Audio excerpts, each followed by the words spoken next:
You know what? It is really nice watching these shows at a reasonable time. You know, it's really fun.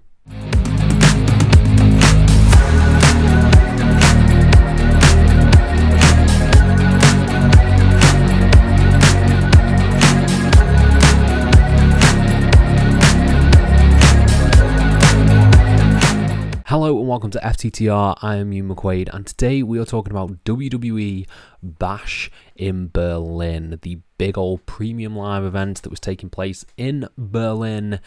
Literally finished about 10-15 minutes ago, and I'm going to get my review up right now. I have my thoughts, my notes, everything that I want to talk about this show, and yeah, I'll talk about the good, the bad, my overall opinion. But before we dive into that, please hit subscribe, please like this video, please comment your thoughts on the show down in the comments below, and I'll try and reply to every single one of them.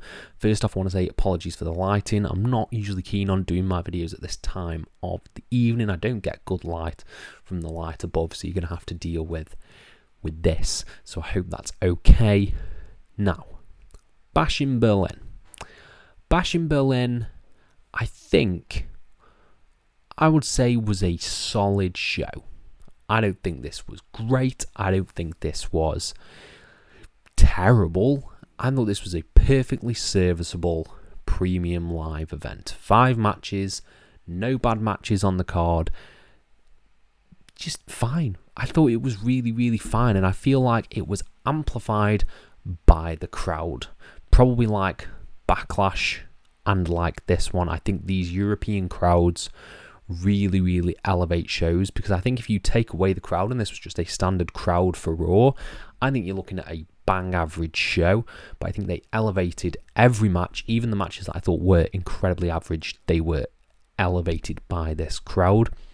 And if I'm going to be brutally honest with you, I wasn't having an amazing time with this show up until the last 2 matches, because I thought I had issues with the first match, the second match, and the third match, but then it really clicked for me and I got into the last 2 matches, especially the last match. The last match I thought was incredible, and overall, yeah, I think this was just a really fine premium live event. So before I dive into that, I want to know your thoughts. Let me know in the comments below. I want to know what you thought of Bash of Berlin. I might be on the opposite end of the scale to you, but that's fine. We can all agree and disagree. And now I will dive into the full review, where I talk about the matches, the angles, everything that happened on the show, starting with the opening match, which was Kevin Owens taking on Cody Rhodes for the undisputed WWE Universal Championship. I've seen a lot of love for this match so far. I think this was really good. I don't think it was as good as the AJ matches. It was better than his solo Sikoa match in terms of like matches that Cody's had while champion. But I liked the story of this quite a lot, that they were putting over the fact that Kevin Owens might have been playing mind games about the knee, the injured knee of Cody Rhodes, and instead used that as a diversion to target the back. He was hitting a lot of like sentons and power bombs and slamming Cody into the apron. I thought that all worked really well and added a level of intrigue. And then when Cody goes to hit the top rope Cody cutter, he twinges his knee, and that's where you're like, okay, maybe Kevin Owens was onto something here. And then you get the conflicted Kevin Owens. You get him going to do the chop block. You get him giving in and doing the kick to the knee for Cody Rhodes, and then just going to hit the apron powerbomb. And the conflicted friend of Kevin Owens, you know, I think that was played off pretty well. I'm not 100% sure how I feel about it, because it did make Kevin Owens, who we've seen be brutal. We have seen him be absolutely brutal to his friends throughout his WWE tenure. I don't buy that necessarily he wouldn't, say, go for an injury on someone. Like, that is a little bit of a stretch to reach that his friend, he wouldn't just target the leg to win. That seems silly. That's like, why are you being a wrestler if you're not going to target someone's injuries? Because the back was injured in the match, so why aren't you going for the leg? You know what I mean? Like, it was a little bit iffy in that regard. And I think the finish overall was pretty well done. Cody hitting crossroad after crossroad, getting countered, and ultimately it was Kevin Owens trying to be that good friend to Cody that cost him, and he got hit with the big old crossroads for the 1, 2, 3. I thought this was a really fun opening match. It wasn't like blow away match of the year or anything like that, but I really enjoyed it, and I'm excited to see where we go with this Kevin Owens character. I think I'm ready for the heel turn now, and I wouldn't be opposed for him beating Cody at some point, because I really think Kevin Owens deserves a world title run ASAP, pretty much. Then we had a tag team match for the WWE Women's Tag Team Championships as Bianca Belair and Jade Cargill took on Isla Dawn and Alba Fire. This match was super okay. This was like majorly elevated by the crowd. Big build to a hot tag. Bianca doing some strength spots. You had Jade doing some strength spots. You had a really cool spot at the end that I thought was really sick when Bianca threw, I think it was Isla Dawn, out of the ring and caught her and then just slammed her into the barricade. I thought that looked really, really cool. And yeah, Bianca won. Bianca and Jade won. That is what was to be expected. And I don't really have anything else to say about this. This was a really solid tag team match.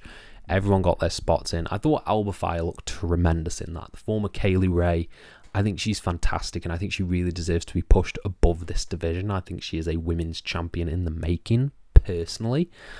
I think she was really, really good in this. Her selling was really, really great. And yeah, overall, I really don't have much to say about this match. This was a just solid tag team match, I guess. Like, nothing blow away, nothing fantastic. And yeah, not much more to say about this other than Jade and Bianca are the new tag champs. Let's see what they do. Then we had the big blood feudy match. Well, we had two blood feudy matches sort of on this show, but we had CM Punk versus Drew McIntyre in a strap match. Now, we've seen a few strap matches in recent memory. We've seen strap matches. We have seen dog collar matches. I think in terms of strap matches, this is probably the best strap match that WWE could put on with the stipulation that they have, where you have to bonk all, bonk four, bonk corners, bonk again and again and again. So I think props to them.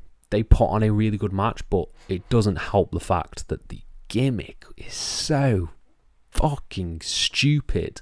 You have this blood feud, this intense blood feud, and then you've got CM Punk, I'm going to go over, tap the corner.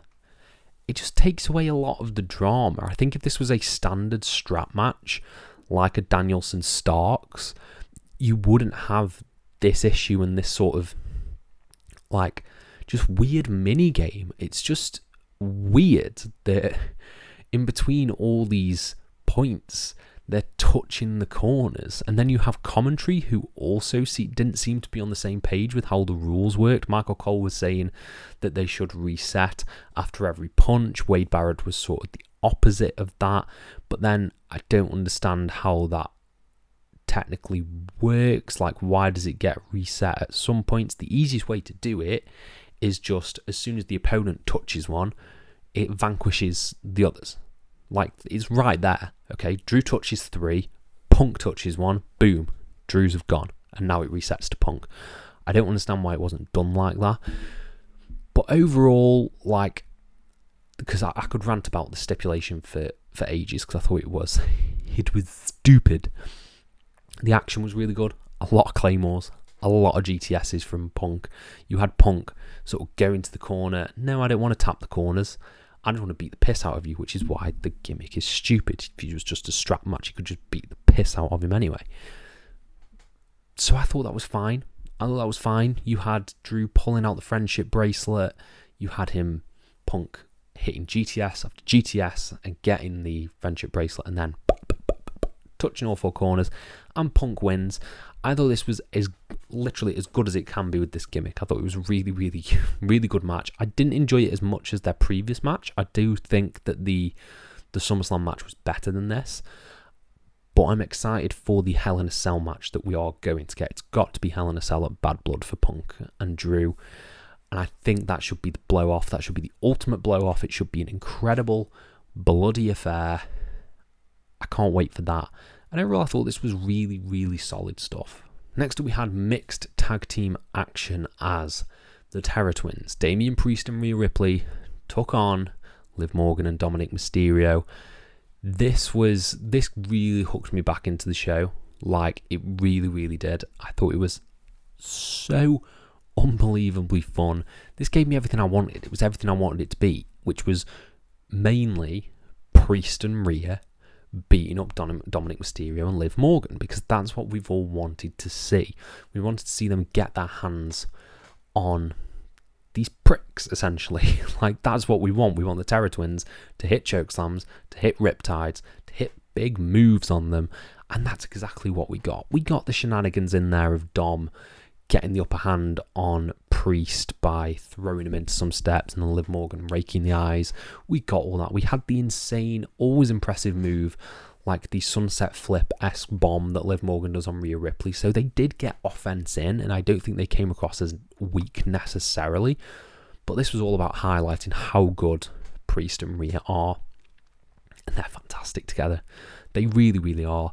You had Judgment Day come down and get involved. They were running some spots. They were looking to wreck shop for the Terror Twins. But ultimately, and I think this is the right decision, the Terror Twins came out on top. They hit a sick double last ride on Dom and Liv, which I thought looked really, really cool.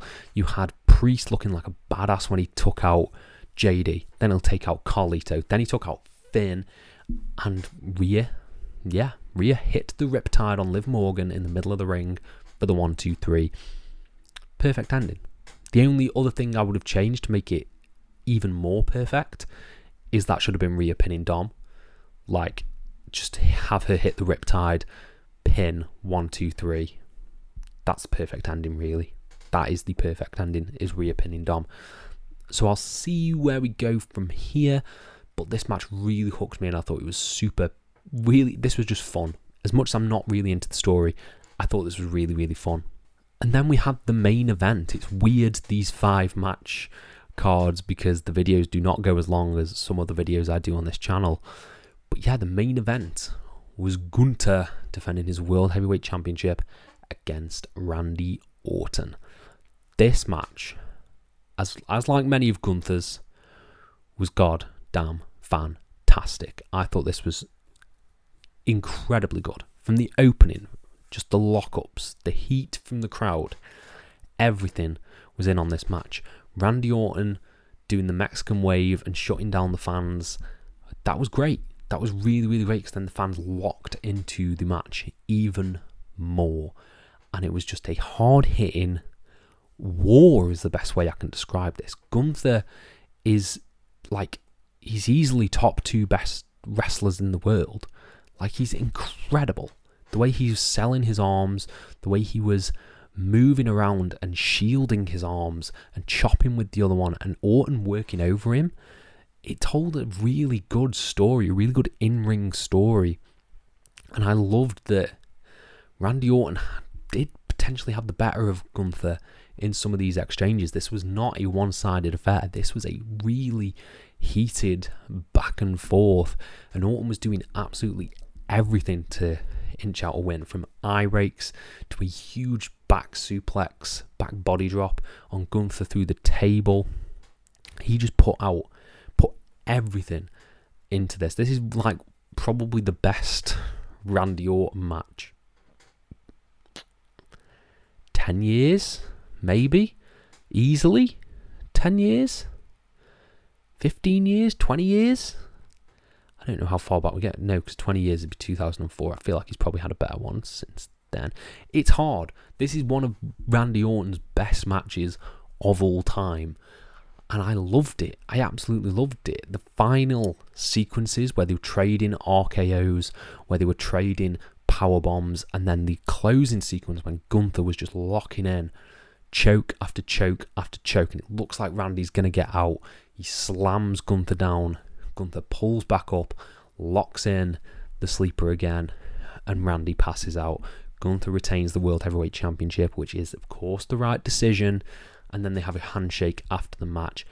Perfect. Absolutely perfect. I thought this match was so unbelievably good. One of my favourite WWE matches of the year. And it capped off what I thought was a really solid show. Like I said, I wasn't 100% into the first 3 matches, but these last 2, I really locked in for. I really got invested in them. And yeah, I'll remember Gunther versus Randy for a long time, because that was an absolutely incredible match. Thank you, Berlin, for being a really, really hot crowd. And yeah, overall, I'd give this probably 3.25 out of 5 overall. And yeah, I want to know what you guys think down in the comments below. Were you a fan? Were you not? Let me know, and I'll try and apply to every single one of them. Thank you all ever so much for your support, and have a nice day.